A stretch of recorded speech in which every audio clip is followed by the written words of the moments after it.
Babu hamil rijali janazata dunan nisa'i. Bab mengenai memanggul atau membawa jenazah oleh kaum laki-laki dan bukan oleh kaum perempuan. Haddatsana Abdul Aziz bin Abdullah haddatsana Lais an Sa'id an Abi annahu sami'a Abu Sa'id Al-Khudri radhiyallahu anhu. Anna Rasulullah sesungguhnya Rasulullah sallallahu alaihi wasallam qala bersabda Rasulullah, "Idza wudi'at apabila diletakkan siapa al-zanajatu jenazah wahtamalaha dan memanggul terhadap itu jenazah ala ar-rijal kaum laki-laki ala anakim di pundak-pundak mereka in kanat maka apabila ada itu jenazah solihatan jenazah yang solihah yang baik walat maka berkata itu jenazah dimudi segerakan aku ini segerakan aku kuburkan in kanat tetapi apabila ada itu jenazah ghair solihatin bukan jenazah yang baik walat maka berkata itu jenazah ya wailaha kecelakaan bagi itu jenazah bagiku. Aina yadhhabuna biha? Kemanakah mereka itu kaum laki-laki itu akan membawa terhadap itu jenazah? Yasma'u mendengar terhadap jeritan itu jenazah, sautah terhadap jeritan itu jenazah, kullu syai'in segala sesuatu illal insana kecuali manusia. Walau sami'ahu kalaulah mendengar manusia terhadap jeritan jenazah tadi, so'iko maka akan pingsan itu jenazah. Akan pingsan itu manusia. Jadi ini hadis ini memberikan penjelasan bahwa yang mengangkat jenazah sejak zaman Rasulullah bahkan sampai sekarang itu adalah kaum laki-laki.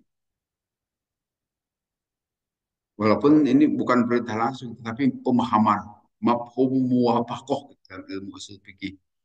Pemahaman terhadap berita yang kita peroleh dari hadis ini menyatakan bahwa yang suka mengangkat jenazah itu kaum laki-laki. Dan saya kira sampai sekarang juga umumnya kaum laki-laki yang mengangkat jenazah. Jadi mungkin di kampung perempuan, tidak ada laki-laki, ya silakan diurus oleh kaum perempuan sampai menguburkannya. Tapi kalau umumnya itu adalah kaum laki-laki yang termasuk yang memanggulnya. Nah, maka ada berita dari Rasulullah, kalaulah jenazah itu baik, akan berkata, segerakanlah aku diurus, segerakanlah aku dikuburkan. Itu jenazah yang baik itu begitu. Maka sebetulnya kalau ada yang meninggal itu jangan terlalu lama menunggu. Nunggu dulu anak yang ada di Tokyo. Aduh, kelamaan. Memang kalau sudah ada anak yang akan hidup lagi kan tidak mungkin. Sudah saja kubur segera. Toh paling yang ada nangis saja itu anaknya yang datang ke sini. Nangis ya bisa tidak perlu melihat jenazah. Tapi yang bagus itu kalau kita kaum muslimin ya, apalagi orang-orang baik, segerakanlah dikuburkan. Tapi kalau orang itu tidak baik, jenazah itu akan menjerit-jerit di sini. Ya wailaha, aduh hei kecelakaan gitu bagiku mungkin gitu ya. Menjerit-jerit dan bertanya-tanya mau dibawa kemanakah ini aku ini gitu kan. Ya mau dikuburkan karena tentu saja akan menghadapi beragam masalah gitu. Apalagi yang bunuh diri itu Pak. Ingin mengakhiri urusan justru dengan kematian itu adalah memulai dibuka urusan. Jadi sebetulnya perbuatan bodoh itu kalau bunuh diri itu. Justru dia membuka urusan baru di kehidupan baru dan tentu saja akan menyusahkan, tidak bisa diperbaiki gitu kan. Kalau selagi hidup di dunia ini masih bisa memperbaiki yang salah-salah. Tapi kalau sudah meninggal itu ya tidak bisa kembali lagi ke dunia. Ya sudah, celaka terus selamanya. Yasma'u sautaha mendengar terhadap jeritan itu jenazah itu kullu syai'in segala sesuatu illa insan kecuali manusia. Kita tidak pernah mendengar jeritan jenazah yang menjerit-jerit itu. Jenazah yang tidak baik. Sebetulnya terjadi jeritan-jeritan selama dia diusung. Tapi kita suka menyatakan ke tempat peristirahatan terakhir. Bukan istirahat itu, justru membuka masalah baru. Hanya kita menduga itu mungkin ya, tadinya berbaik sangka akan beristirahat, bukan beristirahat orang di kubur itu. Justru membuka lembaran-lembaran baru kehidupan. Kehidupan baru juga. Apa yang dibuka ya selama hidup di dunia ini. Kalau orangnya baik tentu saja akan menikmati kebaikan selama di dunia ini, di akhirat atau di alam kubur nanti. Tapi kalau orangnya tidak baik, justru dia akan mulai merasakan ketidakbaikannya selama di muka bumi ini. Nah, itu semua akan terdengar oleh segala sesuatu kecuali manusia. Jadi makhluk-makhluk yang lain yang suka merengut gitu kan, mungkin saja itu mendengar jeritan-jeritan mayat dan sebagainya itu. Tapi kita manusia tenang-tenang saja, karena kalaulah manusia mendengarnya, soiko pasti akan langsung pingsan gitu. Karena ceritanya yang sangat menyayat hati barangkali ya. Ceritanya yang tidak bisa diperbaiki lagi ya sudah. Mau apa lagi? Dia sudah mati. Hingga kalaulah manusia mendengarnya pasti akan pingsan. Ya, kita tidak pernah mendengar sehingga masih tertawa-tertawa. Ya silahkan saja tidak apa-apa. Karena memang begitu kita. Dalam hadis lain disebutkan dari Anas, Kharajna ma'a Rasulillah sallallahu alaihi wasallam fi janajatin. Kami telah keluar beserta Rasulullah sallallahu alaihi wasallam dalam sebuah jenazah. Faro'a niswatun, maka melihat kaum perempuan, pakola maka bersabda Rasulullah, atah mal nahu, apakah akan memanggul itu kaum perempuan? Kalian semua hai kaum perempuan? Kulna la, tidak wahai Rasulullah. Wala atad pannahu, apakah kalian juga akan menguburkannya? Kulna menjawab juga kaum perempuan, la tidak Rasulullah. Wala maka Rasul bersabda, perjina. Maka kalau gitu kalian pulang saja. Tidak perlu ikutan mengantarkan jenazah atau ke kuburan. Majawarot germarjurotin. Nah, mungkin ini yang menjadi dasar seperti di Saudi Arabia sampai saat ini, walaupun itu madhabnya beda ya, madhab Wahabi, kalau gitu. Sebetulnya Hambali yang diikuti oleh orang-orang di Saudi Arabia itu, kaum perempuan tidak boleh masuk ke kuburan, tidak boleh berziarah. Ya, mungkin ini yang menjadi dasar hadis Rasulullah. Karena waktu itu juga kaum perempuan ikut mengantarkan jenazah. Kemudian ditanya, apakah kalian mau memanggul jenazah ini? Ah, kami tidak, Rasul. Apa kalian akan menguburkannya? Tidak juga, wahai Rasul. Terus ngapain datang ke kuburan? Hanya untuk ramai-ramai saja barangkali gitu ya. Untuk menyaksikan. Nah kalau gitu pergi, nah pulanglah kalian kalau gitu. Kalau tidak akan berperan apa-apa. Itu jawaban Rasulullah SAW. Demikian juga dinukil oleh Imam Nawawi. Imam Nawawi itu sebetulnya madhab Syafi'i. Dalam syarah Muhadzab, beliau mengatakan seperti itu. Walianna janajata la budda ayyashi ar-rijalu fal hamalan nisa akan dzalika dari ila ikhtilatihinna. Sesungguhnya jenazah itu memang tidak ada yang bisa membawa terhadap jenazah kecuali kaum laki-laki. Kalaulah memanggulnya ke sana kaum perempuan, maka bisa terjadi percampuran. Jadi artinya biarkan saja kaum laki-laki. Walaupun sebetulnya ya kalau dalam keadaan ketiadaan kaum laki-laki, silakan saja kaum perempuan juga mengurus. Gitu. Tapi umumnya kaum laki-laki. Bab surati, bab berikutnya mendahulukan atau menyegerakan bila jenazah ngurus jenazah.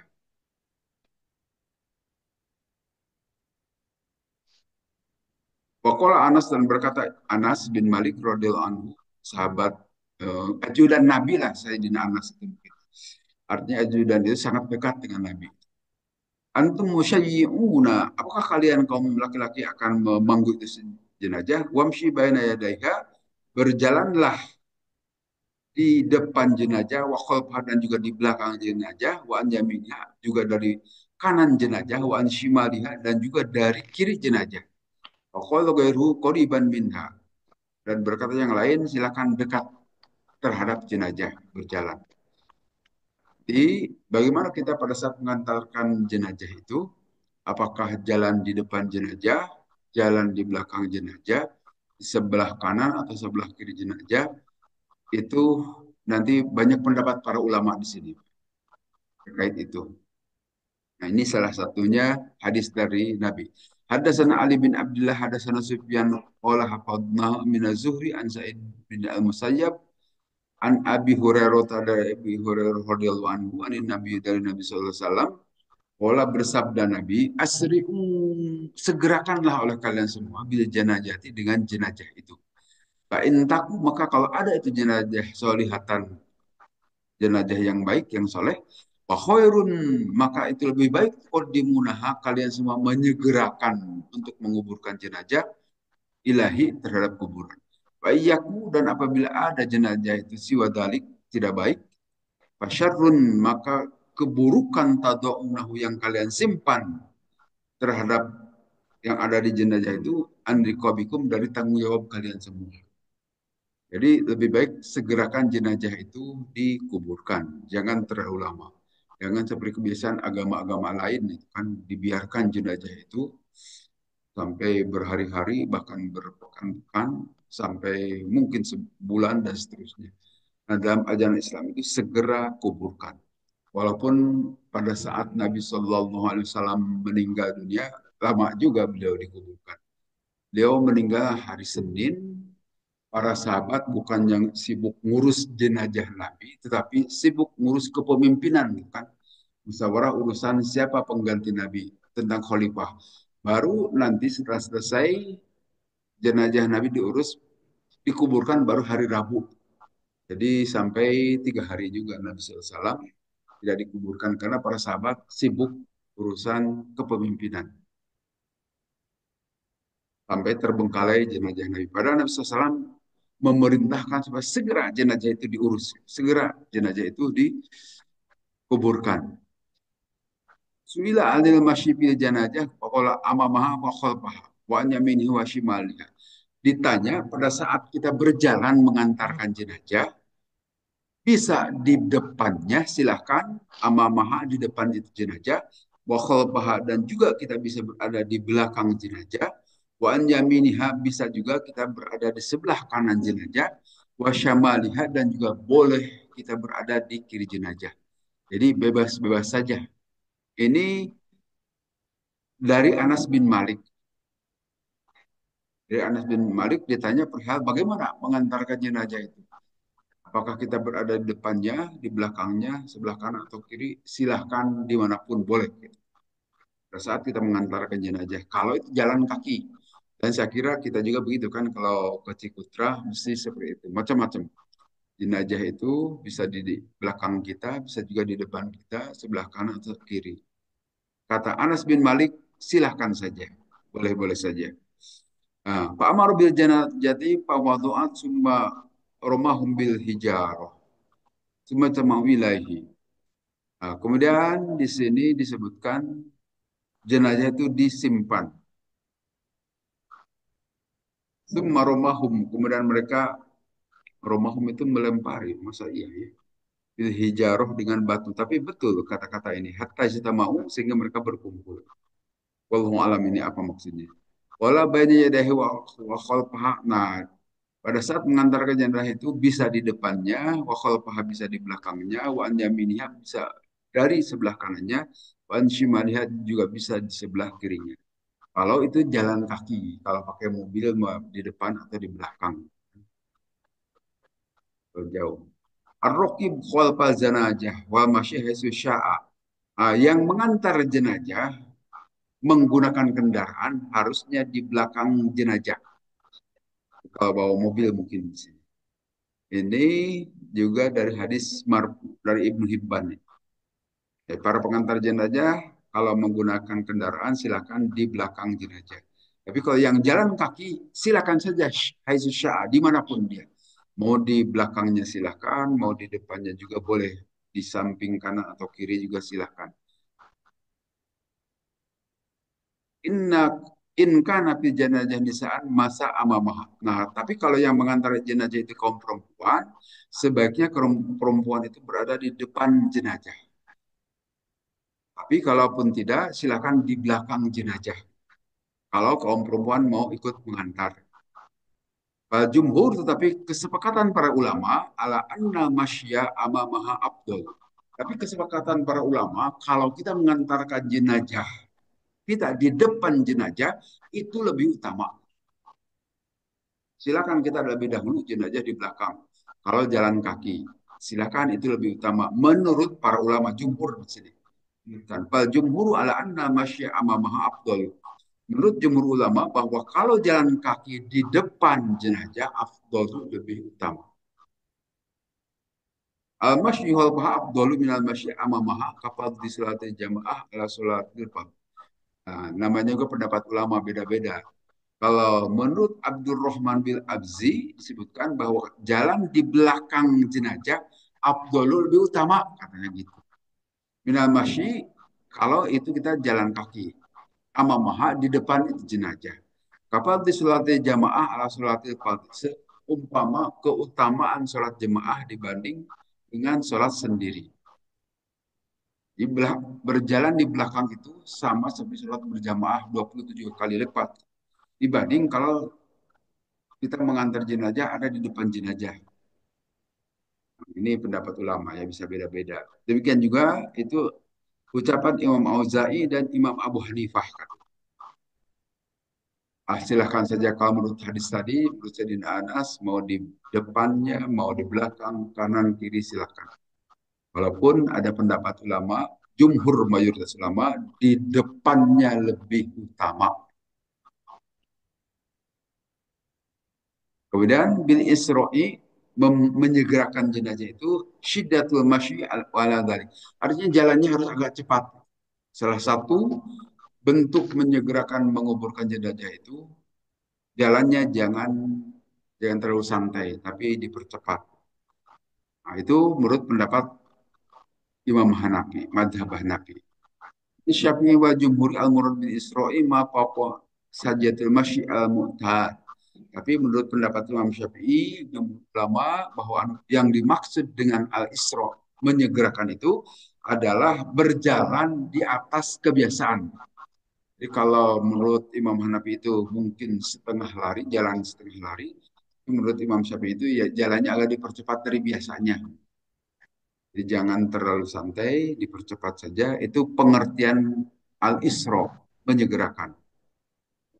Nah, kemudian pengertian tadi, kalaulah orang itu buruk, kalian semua segera menguburkannya itu, memang orang itu tidak segera memperoleh rahmat Allah, tapi setidaknya tanggung jawab keburukan yang ada di kita itu segera diletakkan, dimasukkan ke kubur gitu. Tadaunahu an riqabikum sehingga kalian semua meletakkan keburukan-keburukan itu dari pundak-pundak kalian. Maka segera dikuburkan saja.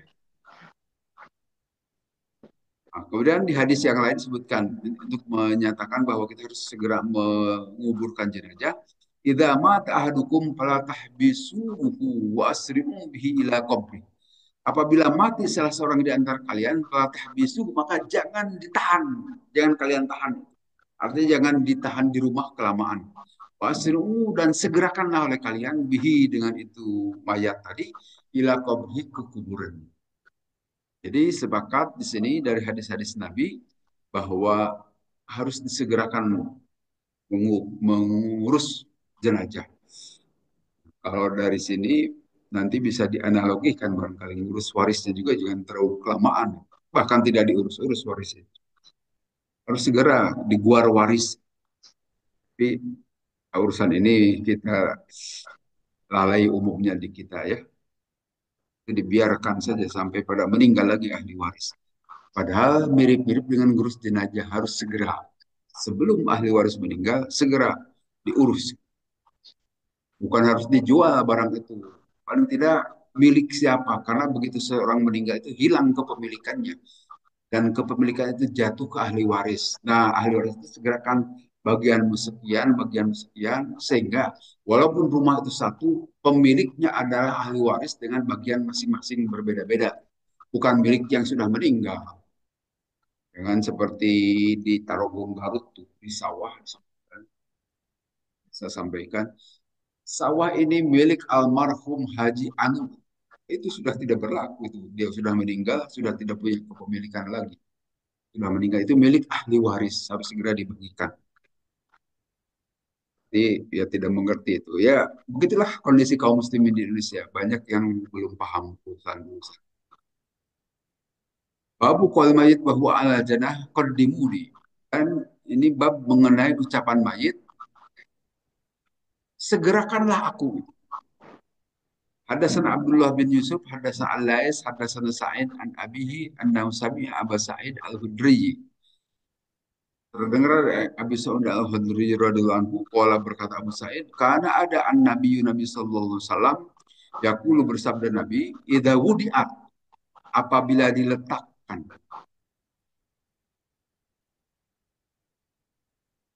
al-janajatu jenajah, fahtamalaha maka memanggul terhadap itu jenazah itu siapa arrijal kaum laki-laki ala anakim di pundak-pundak mereka kanat ini yang tadi sudah diulang kanat maka apabila ada itu jenazah solihatan soleh baik Olat maka berkata jenazah, Qaddimuni, segerakanlah kalian semua menguburkan aku. Kanat dan apabila ada itu jenazah ghairu solihatin yang tidak baik, Olat berkata jenazah di ahli kepada keluarganya, ya wailah, aduh celaka aku gitu. Aina yadhabuna biha, akan kemana mereka bawa jenazahku ini? Ya, karena mungkin yang berkata begini ruhnya ini sudah berpisah. Jadi roh itu kalau berdasarkan hadis ini melihat mungkin badannya terbujur kaku dan sebagainya kelihatan itu kan oleh rohnya. Nah, pada saat itu bertanyalah mau dikemanakanlah itu jenazah itu. Maka kata-kata juga aina yadhabuna biha. Akan kemana mereka itu membawa itu jenazah. Berarti orang itu sudah terpisah dari jasadnya. Dia melihat dari sisi lain barangkali. Kalau dilihat dari redaksi hadis ini kata-kata Nabi ini sakral. Yasma'u mendengar sautah terhadap suara itu jenazah, kullu syai'in segala sesuatu, illal insan kecuali manusia. Kalau sami'a al insanu, kalaulah mendengar manusia itu, la so'iko, pasti akan pingsan manusia. Mendengar jeritan-jeritan. Tapi sekali lagi kita alhamdulillah tidak mendengarnya. Kalau mendengar berarti tidak bisa akan diurus itu jenazah. Pingsan semua. Nah, kemudian disebutkan oleh Ibnu Battal, in nama Yakub sesungguhnya yang berkata, Qaddimuni, segera karena aku dikubur gitu, ar-ruh adalah ruhnya. Jadi ruhnya kan sudah terpisah, tetapi bisa melihat jasadnya. Melihat jasadnya dan kelihatan jasad kita pada saat dimandikan, pada saat dikafani, saat disolatkan, itu ruh itu melihat. Dari mana melihat ruhnya itu wallahu alam, itu goib. Kalau ingin tahu ya mati dahulu, baru nanti akan tahu bagaimana. Jadi dalam hal ini ada juga pendapat ulama Allah mengembalikan ruh itu kepada jasadnya. Nah, apakah ruh itu di dalam jasad? Nah, kalau di dalam jasad berarti hidup lagi kan? Tapi pengertian di sini barangkali dikembalikan ke jasad itu tidak dihidupkan seperti hidup semula, tetapi barangkali dekat dengan jasadnya, tempatnya. Ah, tentu dalam hal ini liyakuna dzalika ziyadatan fi busyril mukmin wa yu wa bu'sil kafir. Itu adalah sebagai kegembiraan bagi orang yang beriman dan merupakan keburukan bagi orang yang kafir. Jadi terjadi banyak penyesalan pasti dan keadaan begitu. Dan tidak bisa diulangi. Kalau kita menyesal di dunia ini masih bisa memperbaiki. Tapi kalau sudah masuk kematian tidak bisa kembali lagi. Mudah-mudahan kita ya pasti akan ada yang disesali oleh kita juga. Mudah-mudahan tidak terlalu banyak mungkin, dan tidak bisa diulang. Yasmau sautaha mendengar terhadap itu suara jeritan tadi kudusyain segala sesuatu ini menunjukkan dalun ala anna dalika bilisanil qoli la bisanil hali bahwa itu adalah memang diucapkan oleh lisan bukan oleh perbuatan, bukan mayatnya yang bergerak-gerak itu kan tidak bergerak-gerak tetapi ini yang mengucapkan ucapan penyesalan itu adalah atau mengatakan aduh celaka aku itu adalah lisan.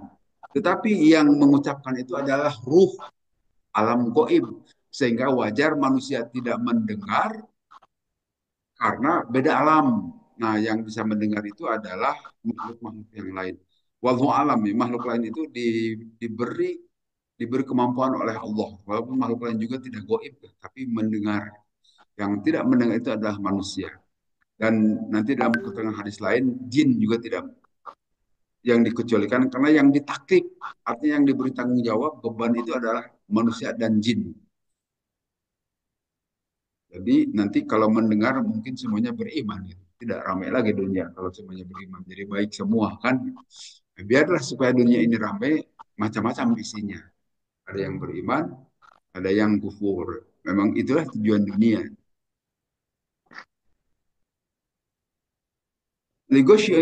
Ligosyin alaihi min syidati ma yasma'u. Nah, itu suaranya itu tertutup tapi sangat keras yang akan mendengar segala sesuatu kecuali manusia tadi. Itu tidak tahu kita seukuran apa. Kalau suaranya terdengar bisa diukur pakai desibel kan. Ada ukuran suara itu pakai desibel, berapa desibel itu tertentu. Atau pakai watt juga bisa, berapa watt, tetapi ini goib, tidak tahu.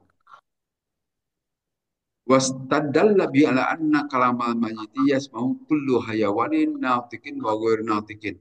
Nah, berdasarkan hadis ini, nanti kata Sayyidina Anas, bahwa ucapan mayit itu terdengar oleh seluruh hewan, baik yang bisa berbicara maupun yang tidak bisa berbicara.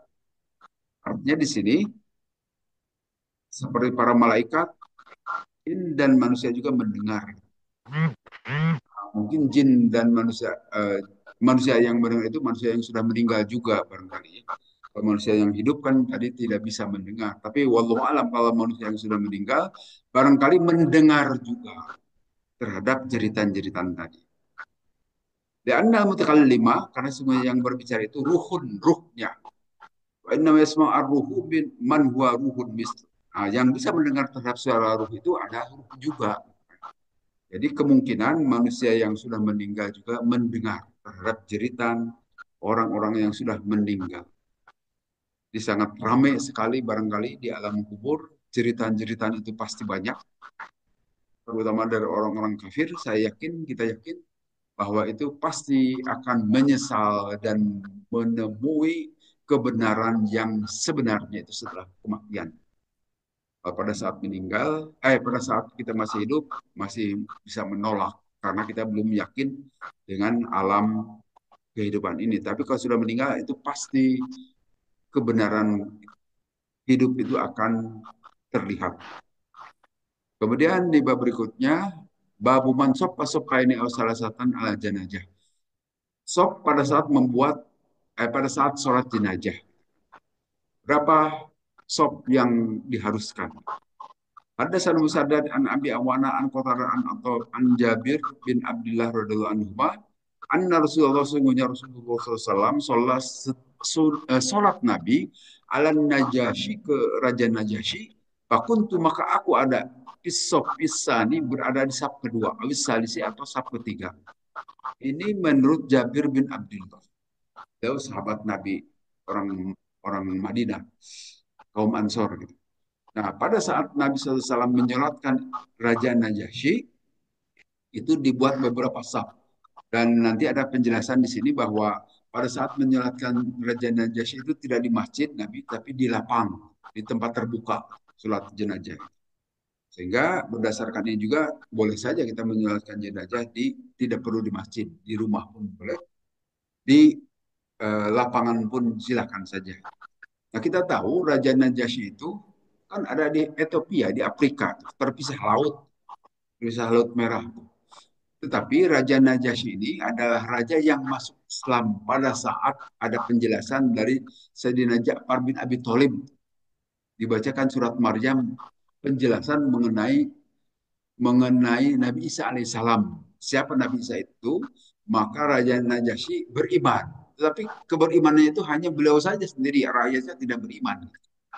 Nah, sehingga berdasarkan ini bisa saja Raja Najasyi itu diurus mungkin secara Nasrani juga ya, pakai peti, pakai jas, ya jas zaman dahulu lah, pakaian zaman dahulu, tidak pakai kain kafan. Tetapi karena beliau itu sudah diyakini sebagai seorang Muslim, nanti oleh Nabi disolatkan. Jadi silakan saja diurus menggunakan gaya-gaya Nasrani, tapi hakikatnya dia adalah Muslim. Nabi tetap menyolatkan. Jadi sekarang juga sudah sering terjadi kan begitu ya, pertentangan di antara keluarga. Ada yang mengatakan dia itu sudah masuk Islam, tapi keluarganya mengatakan belum, maka diurus secara Nasrani. Tapi para mualaf center biasanya ngurus ngurus jenazah yang begitu menyatakan bahwa dia sudah masuk Islam. Tapi keluarganya menyatakan belum, maka diurus secara Nasrani. Tapi sesungguhnya di hadapan Allah itu yang paling utama itu adalah hatinya bagaimana. Kalau hatinya dia sudah menyatakan mengakui kemahasan Allah, walaupun diurus tidak menggunakan cara Islam, insya Allah itu dalam keadaan baik-baik saja. Ya, tentu saja sebagusnya diurus sesuai dengan tata cara dalam Islam. Tapi bisa saja terjadi seperti itu. Banyak pertentangan tuh di tempat kita itu, orang masuk Islam tapi kemudian meninggal, keluarganya belum tahu, tetap diurus dengan gaya Nasrani. Ya kalau kukuh maksa gitu ya silahkan saya tidak apa-apa. Termasuk di kuburan Nasrani juga tidak masalah. Tapi hakikatnya dia sudah Islam. Allah Maha tahu. Tapi dari mualaf center biasa menguruskan itu. Akhirnya bisa diambil diurus secara Islam. Itu pun baik-baik saja. Biannahu laysa fi siyaqi ma yadu ala qawni sufufi khalfal imam. Dan tentu saja membuat sop-sop di sini di belakang imam. Ya, tentu saja saya kira seperti kita pahami, begitulah cara sholat jenazah. Dibuat sap-sap, tetapi perlu diingat pada saat sholat jenazah itu tidak ada ruku, tidak ada sujud, hanya takbiratul ihram saja. Wasuf maka buat saplah di belakang imam. Nah, terus hadis di berikutnya, hadasana Musaddad, hadasana Yazid bin Jure', hadasana Ma'mar an Zuhri, an Sa'id an Abi Hurairah radhiyallahu anhu, Ola berkata Abi Hurairah, Na'a telah mengumumkan. Siapa Nabi Nabi SAW ila ashabi kepada para sahabat Nabi an Najashiyah perihal kematian Raja Najasyi. Sebatakondama kemudian berjalan Nabi pasupu maka membuat sop para sahabat kalau di belakang Nabi maka maka takbir Nabi arba'an 4 kali. Nah, jadi di sini banyak pelajaran yang bisa kita ambil dari hadis ini. Hadis sahih ini tentu saja, kan hadis Bukhari. Nabi mengumumkan, jadi mengumumkan kematian itu sudah ada sejak zaman Nabi. Jadi boleh saja. Kalau sekarang kan melalui pengeras suara dari masjid, silahkan diumumkan. Telah mengumumkan Nabi SAW kepada para sahabatnya pihak kematian Raja Najasyi. Nah, kita tidak tahu bagaimana cara mengumumkan Nabi saat itu. Mungkin seperti dari tempat adan kan, dari tempat adan itu di tempat yang tinggi mungkin disampaikan agak keras gitu. Perihal kematian Raja Najasyi sehingga para sahabat jadi tahu. Kemudian setelah itu mereka membuat sop, tetapi jenazahnya tidak ada di situ. Ini yang disebut dengan sholat goib. Ini dasar yang digunakan oleh kita untuk melaksanakan sholat goib. Jenazahnya tidak ada di situ, tetapi ada di tempat lain. Hanya kita menyolatkan, boleh, silakan. Ini dasarnya ada. Hadis Bukhari, kuat. Jadi kalau kita mau menyolatkan goib juga boleh-boleh saja. Maka baru arbaan. Kemudian Nabi bertakbir sebanyak 4 kali. Nah, kita juga selama ini kan takbir untuk sholat jenazah itu 4 kali. Sesuai dengan hadis di sini 4 kali. Walaupun nanti di hadis-hadis yang lain disebutkan kadang ada 5 kali, 6 kali. Tapi sepakat para ulama dan diamalkan oleh kita umumnya 4 kali. Yang takbir pertama membaca surat Al-Fatihah, yang kedua setelah takbir kedua itu membaca salawat terhadap Nabi, yang ketiga mendoakan jenazah, yang keempat mendoakan jenazah. 4 kali takbiran itu yang diamalkan oleh kita berdasarkan petunjuk Nabi. Kemudian hadasan Muslim, hadasan Syubah dan seterusnya.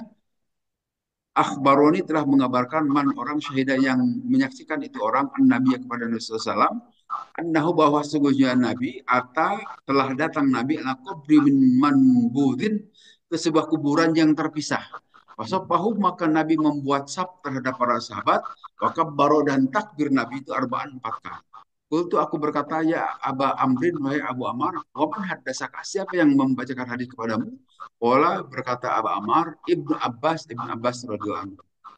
Nah ini berita kepada kita perihal bolehkah kita menyolatkan di kuburan. Nah, di sini disebutkan ada seseorang yang menyaksikan Nabi SAW. Beliau melakukan menyolati jenazah yang sudah dikubur di kuburan yang agak terpisah jauh gitu dari kebanyakan ahli kubur yang lain barangkali. Nah, silahkan kita bisa menyolatkan di atasnya. Ya, berarti di pinggirnya. Di pinggirnya menghadap ke kiblat. Nah, tergantung kalau laki-laki itu kita harus berada di kepalanya, tapi kalau perempuan berada di sekitar perutnya, kan tentuan. Pada saat menjadi imam atau kita menyolatkan jenazah. Kalau laki-laki sekali lagi kita berada di sekitar kepala imam, di sekitar kepala jenazah, bulak.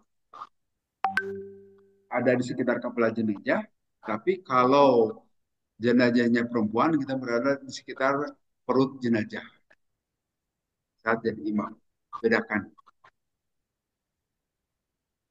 Boleh kita menyolatkan. Jadi misalnya kita tetangga lah, tetangga meninggal tapi kita sedang ada di luar kota, itu sampai sudah dikuburkan. Nah, kita mau menengok jenazahnya juga boleh. Tapi kalau kita juga mau menyolatkan dari sini juga boleh ke jenazah, boleh di remote juga. Insya Allah sampai. Ya seperti sholat goib tadi. Tapi kalau kita mau sekalian ke sana lebih baik kan. Dan tentu saja akan ada pahalanya. Kalau kita berjalan ke kuburan. Haddatsana Ibrahim Musa akhbarana Hisham bin Yusuf anna Ibnu Juraij akhbarahum qala akhbarani atau anna sami'a sesungguhnya dia mendengar Jabir bin Abdullah radhiyallahu anhu yaqulu berkata Jabir bin Abdullah qala berkata siapa Nabi sallallahu alaihi wasallam qad tuwfiya sungguh telah diwafatkan telah wafat gitu. Al yauma pada hari ini rajulun solihun seorang laki-laki yang soleh minah Habasyi dari orang Habasyi orang hitam. Falahumma maka kesinilah pasolu maka membentuk sablah kalian gitu. Alahi kepada si laki-laki yang soleh tadi. Ola kemudian berkata itu rawi hadis pasopapna maka kami membentuk sab. Pasolah maka solat siapa Nabi SAW alaihi kepada itu mayit. Wadahnu dan kami semua suku pun bersab-sab. Wakuntu dan aku ada kata Abu Jubair dari Jabir pisani aku berada di sab yang kedua. Jadi kalau banyak jemaahnya silakan dibuat bersab-sab. Dan nanti berapa banyak tentu saja tergantung apakah orang itu dikenal atau tidak. Ya, kalau dikenal bisa saja makin banyak yang menyolatkan, tapi kalau biasa saja mungkin sedikit. Tapi boleh dibuat bersab-sab. Karena pada zaman Nabi juga para sahabat yang menyolatkan itu banyak. Nah, yang meninggal di sini adalah seorang laki-laki yang soleh dari orang Habasyi. Orang Habasyi itu orang Afrika, orang hitam. Jadi dalam hal ini tidak dilihat dari sisi etnis suku mana, asal dari mana, selama dia itu seorang muslim dan baik, perlakukanlah sebagai seorang muslim yang baik. Dan kita berdoa dan mudah-mudahan doa itu dijabah di Allah. Tentu di sini harus dengan ketulusan. Nah, kemudian dalam hadis yang lain disebutkan hadis marfu. Hadis marfu itu sampai kepada Nabi. Siapa orang sholat yang sholat alaihi kepada jenazah, salah satu supupin 3 sop, pakon pakon aujaba, maka mesti akan memperoleh ampunan itu orang. Nah, maka karena itu kita suka mengatakan buat 3 sop. Nah, ini rekayasa kita saja berdasarkan berita dari Nabi juga. Jadi silahkan. Jadi kalau ada orangnya 6 orang, 7 dengan imam, dua saja ke belakang. Karena satu saf itu ya minimal dua orang kan. Jadi kalau satu ya sudah. Kalau satu itu eh, ya sebaiknya dua lah. Jadi kalau ada enam, jadi minimal tujuh lah. Yang ketujuh imam, dua-dua ke belakang dibuat tiga saf. Karena ada hadis yang menyatakan kalau yang menyelatkan kepada orang itu tiga saf, mudah-mudahan dia dapat ampunan dari Allah. Tergantung jamaah yang datangnya itu tadi ya. Makin banyak bisa dibanyakkan dibuat safnya. Kemudian di hadis yang lain disebutkan mata al yama Abdullah Soleh Asih Matan telah meninggal pada hari ini Abdullah seorang hamba Allah yang soleh kan. Wal musannif bi hijratil Habasyah pada saat hijrah di Habasyah min tariqi Abi Uyainah an Abi Juraid faqumu fasu'ala akhikum Asih Matan. Nah, pada saat itu salatkanlah oleh kalian terhadap saudara kalian itu wasa istidop duhadal ismi ba'da fi babit takbir al janajah. Kemudian para sahabat menyolatkan terhadap orang yang meninggal tadi. Di sebagaimana zaman sahabat, kita hanya berusaha saja. Usahakan dibuat orang yang sholat itu sebanyak-banyaknya. Jadi usahakan jadi tiga saf, kalaupun hanya tujuh orang. Tapi kalau ternyata orangnya kurang, ya nggak apa-apa, kurang dari tiga saf juga. Seadanya orang saja yang menyolatkan. Kalau banyak, dibuat tiga saf. Nah, para sahabat juga melakukan seperti itu. Nah, bagaimana efeknya? Kita hanya memohon saja berdoa kepada Allah, melakukan upaya. Apakah Allah mengampuni itu? Ya tentu saja hak prerogatif Allah. Wallahu a'lam. Tapi upaya kita itu dilakukan. Nah, pada saat kita melakukan, mudah-mudahan Allah akan sesuai dengan sabda Nabi. Kan kita juga tahunya dari Nabi bahwa Allah akan mengampuni atau tidak itu terserah Allah. Tapi kita bisa berupaya. Kemudian Nabi kisah Najasyi ilmun min alamin nubuwah. Nah, perihal kisah Najasyi itu Nabi SAW bisa tahu gitu bahwa Raja Najasyi meninggal pada hari itu. Kalau sekarang tidak aneh kan, kalau sekarang kita bisa tahu ada WA, ada telepon, ada berita yang bisa live streaming gitu kan kalau sekarang. Tapi zaman Nabi belum ada itu semuanya itu. Belum ada WA. Nah, kelihatannya Nabi dapat WA dari Allah gitu kan melalui malaikat Jibril gitu. WA zaman Nabi lah ya wahyu maksudnya. Dapat wahyu diberitahukan bahwa Raja Najasyi sekarang meninggal tuh di negaranya. Liannahu sallallahu alaihi wasallam a'lamahum bimautihi fi yaumil ladzi mata fihi. Karena Nabi SAW itu mengetahui perihal kematian Raja Najasyi pada saat hari kematian itu. Kan zaman dahulu dari Ethiopia ke Madinah itu berhari-hari. Mungkin bisa berpekan-pekan itu karena jauh kan. Kalau ditemu dengan jalan kaki lama sekali. Jangankan dari tempat yang jauh dari Bandung Garut saja jalan kaki ya butuh waktu lama, tidak bisa cepat gitu kan. Tapi inilah teknologi hebat. Sudah ada sejak zaman Nabi. Nabi juga bisa tahu pada hari kematian Raja Najasyi karena Allah yang memberitahunya. Maba di Mabaina Ardil Habasyah wal Madinah padahal jauh jarak antara tanah Habasyah dan Madinah. Kalau ditempuh, kalau sekarang mungkin berapa jam? Jauh juga sebetulnya. Madinah dengan Mekah saya jaraknya hampir 500 kilometer. 500 kilometer itu seperti antara Bandung dan Jogja. Kan jauh. Silakan ditempuh pakai jalan kaki. Dahulu zaman Long March juga tentara Siliwangi itu berhari-hari kan dari Bandung atau dari Jawa Barat ke Jawa Tengah. Nah, apalagi zaman Nabi itu lebih lama lagi, itu tahun 46-an kan hijrah. Tetapi sekali lagi Allah memperlihatkan kecanggihannya menggunakan a'lamun nubuwah itu istilahnya. Tanda-tanda kenabian. Itulah seorang nabi yang memang benar-benar nabi. Bisa mengetahui berita saat itu juga. Dan namanya dari keliman nabi jihadil kiblah. Nah, kemudian soal sholat goib. Ini ada pendapat ulama menurut Ibnu Hibban. Bolehkah kita melakukan sholat gaib? Nah, kalau yang meninggalnya ada di arah kiblat kita, boleh. Gitu. Ini pendapat, ya namanya pendapat. Silakan saja pendapat ulama. Kalau karena baladul mayyiti mustadbiru kiblah mislam lam yajid. Tapi kalau yang meninggalnya itu adalah di belakang kiblat, belakang kita gitu kan, maka tidak boleh kita melakukan sholat gaib. Itu menurut Ibnu Hibban. Tapi pendapat ini tidak begitu diindahkan oleh kita ya. Ah, dimanapun, toh sebetulnya kemanapun kita menghadap, ujungnya bisa ke Ka'bah juga. Gitu. Hanya kita mencari jarak yang paling dekat. Nah, kalau pahamnya bumi itu datar, mungkin inilah paham Ibnu Hibban. Jadi kiblat itu harus ke arah tertentu saja. Ya, seperti dari kita kan ke arah barat. Karena apa? Itu yang paling dekat. Tapi kalau dari negeri lain bisa saja ke arah yang lain, dicari yang paling dekat. Kalau dari Madinah kan ke arah selatan itu kiblat itu. Eh, betul ya ke selatan ya, ke selatan. Nah, kalau dari Indonesia kita ke arah barat, dicari yang paling dekat. Tapi kalau kita melihat bumi itu bulat, sebetulnya ke arah manapun ya bisa diarahkan ke kiblat kan gitu.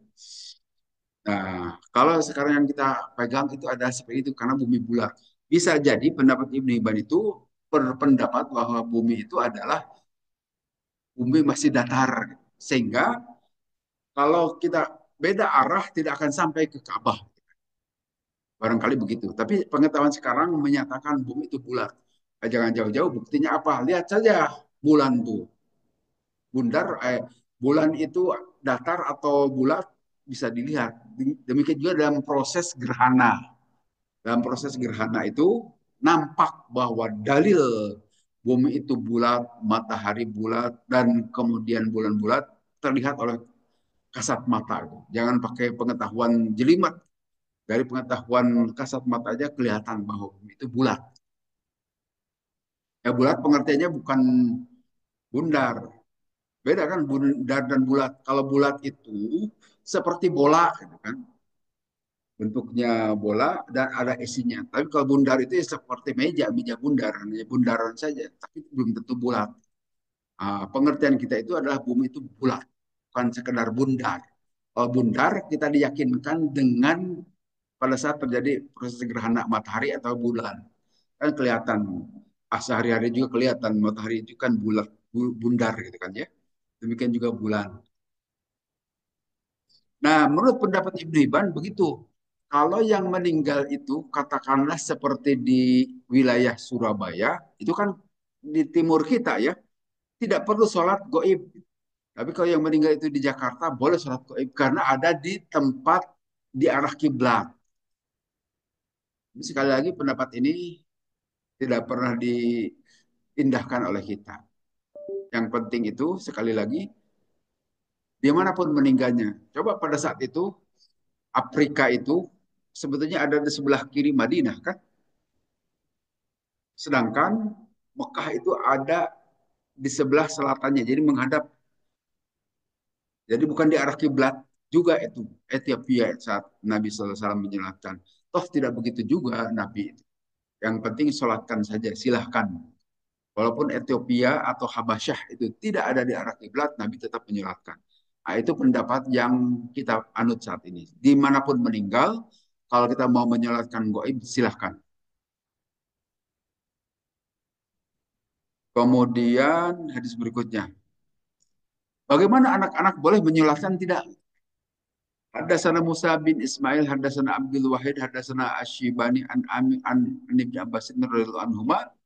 Anna Rasulullah sungguhnya Rasulullah SAW marro lewat Nabi bikobrin ke sebuah kuburan kodupina telah dikubur itu orang lahiran di malam hari. Pakola maka bersabda Nabi mata dupina kapan itu dikubur itu jenazah ada ini orang tadi yang meninggal. Qalu menjawab para sahabat al-barihah pada saat malam tadi wahai Rasulullah. Qala bersabda lagi Nabi, apalah adzan tumuni, mengapa kalian tidak memberitahu aku? Gitu. Lalu menjawab para sahabat, dapannahu kami telah menguburkan ini jenazah fidul matilali pada malam yang sangat gelap. Pakarihna maka kami enggan wahai Rasulullah an anu kidoka untuk membangunkan engkau. Akoma maka Nabi SAW berdiri, pasopapna maka kami membuat sop.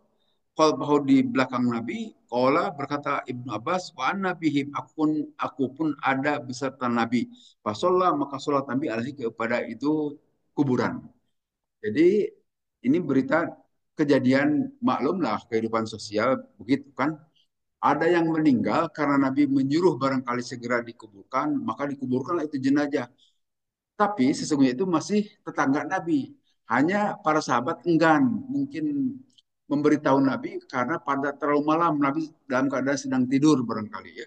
Tidak mau memberitahu kepada Nabi. Tetapi besoknya Nabi tahu ada kematian. Kemudian Nabi SAW, "Loh, kapan ini dikuburkannya? Kemarin kok saya masih bertemu mungkin gitu ya kalau bahasa kita. Masih bertemu sekarang kok sudah dikubur gitu. Tadi malam ya Rasulullah pada saat malam gelap kami enggan untuk memberitahukanmu karena bisa saya mengganggumu dalam keadaan tidur. Nah akhirnya Nabi SAW sekali lagi datang ke kuburannya dan menyolatkan. Dan sholat juga bukan hanya sendirian, banyak. Kata Ibnu Abbas. Kata Ibnu Abbas, kami juga berada membuat sop. Jadi boleh saja berjamaah kita melakukan sholat di kuburan, sholat jenazah. Walaupun zaman ini tidak biasa ya, mungkin agak aneh kalau ada orang sholat di Cikutra atau di kuburan mana. Tetapi sesungguhnya boleh-boleh saja. Boleh kita melakukan sholat. Waktu takutlam al jawabu ala tarjamati al janajah wa iradata sholati ala kopri fil babil ladzi qablahu. Jadi maksudnya bisa kita melakukan sholat terhadap jenazah yang sudah dikuburkan. Sudah dua hadis nih ya. Dan hadis ini hadis sahih. Artinya boleh ini menjadi dasar pada saat kita mau melakukan sholat jenazah kepada orang yang sudah dikubur. Boleh-boleh saja. Kemudian juga babu sulatil sibyani ma'an nasi al janais.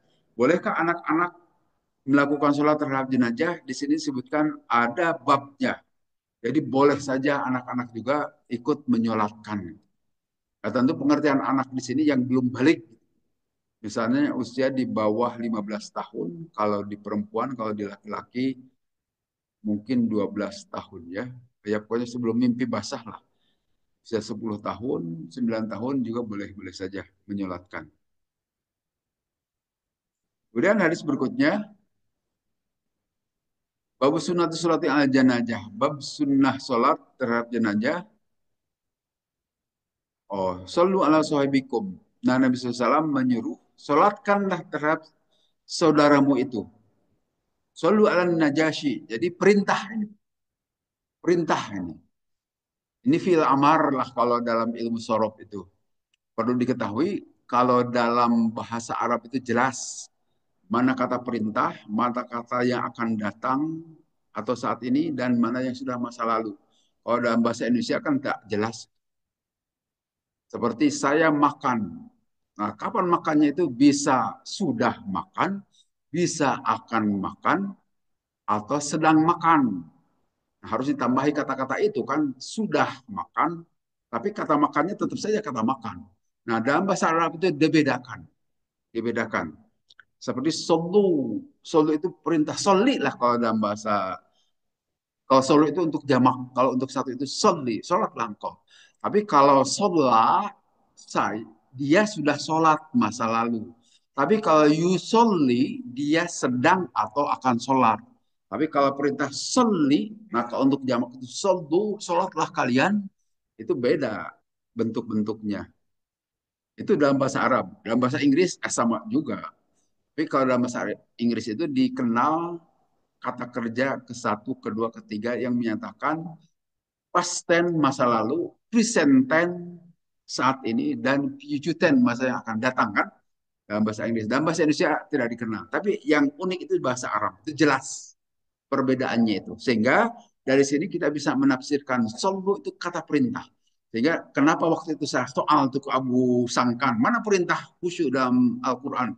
Tidak bisa jawab. Dan memang tidak ada itu perintahnya. Tidak ada. Tidak ada perintah sholat khusyuk itu. Yang ada adalah kabar berita saja. berita bahwa ada sholat khusyuk. Artinya tidak diperintah khusyuk itu. Tapi kalau kita bisa sholat khusyuk, bagus-bagus saja.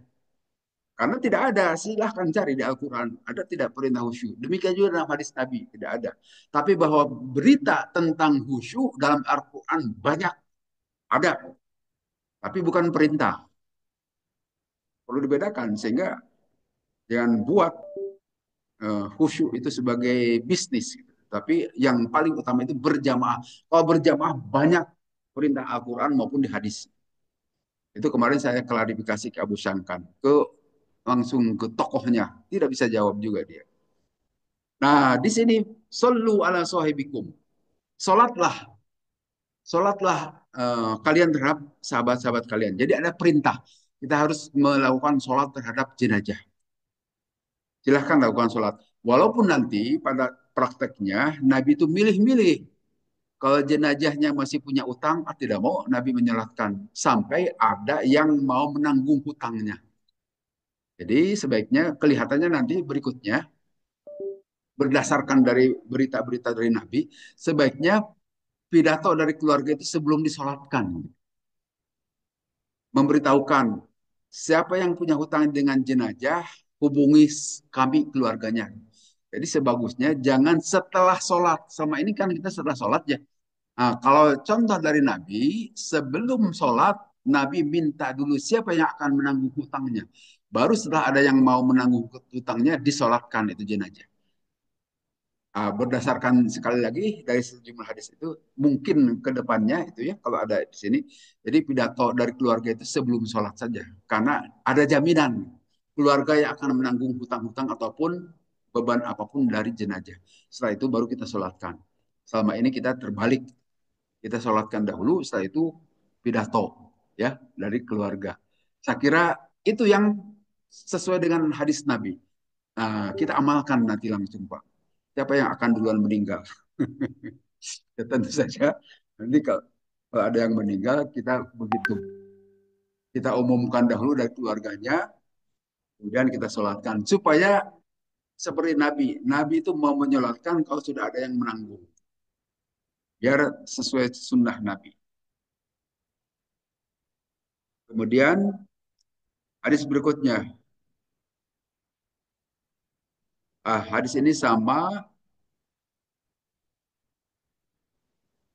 Hadatsana Sulaiman bin Harb hadatsana Syu'bah an Syibani an Syibi qala ahbaroni man telah memberitahukan kepadaku man orang marro yang lewat orang itu ma'an nabi yikum beserta nabi kalian sallallahu alaihi wasallam ala kubrin manbudin terhadap kuburan yang terpisah fa amanna fasawabna khalfahu maka kami berimam kepada nabi dan kami membuat saf di belakang nabi fakulna maka kami berkata ya Aba Amrin wahai Abu Amar man haddatsaka siapa yang membaca hadis ini qala Ibnu Abbas radhiyallahu anhu. Jadi hadis itu banyak ya, bahwa kita bisa sholat di kuburan pada saat kita luput. Pada saat kita tidak sempat ikut menyolatkan di masjid, maka boleh saja. Ya tentu saja itu apabila hubungan kita dengan yang meninggal itu dekat. Kalau hubungannya jauh mah ya terserah lah mau ke kuburannya atau mau di rumah ataupun tidak disolatkan pun tidak apa-apa. Toh itu hukumnya fardu kifayah kan.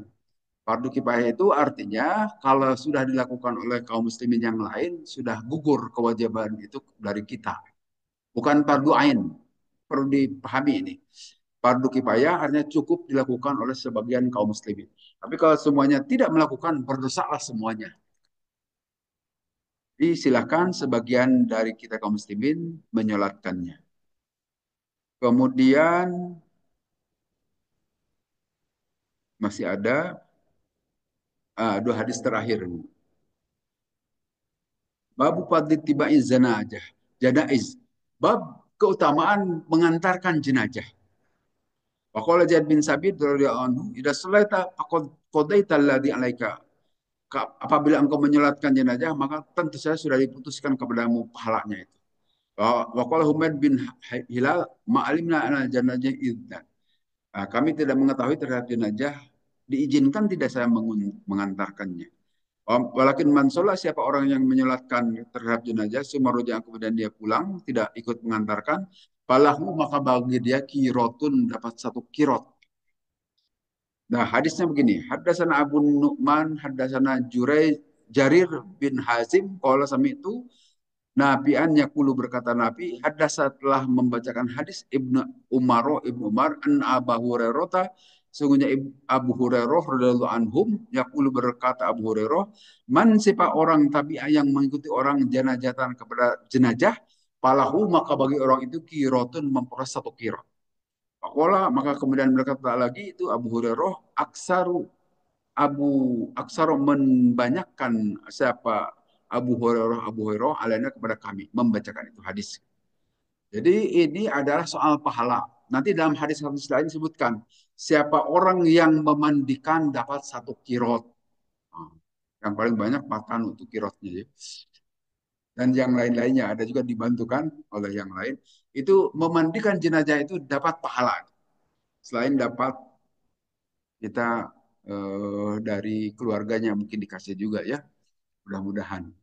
Ah, itu pasti di hadapan Allah dapat satu kirot. Siapa orang yang mengkapani juga dapat satu kirot. Dalam hadis lain disebutkan begitu.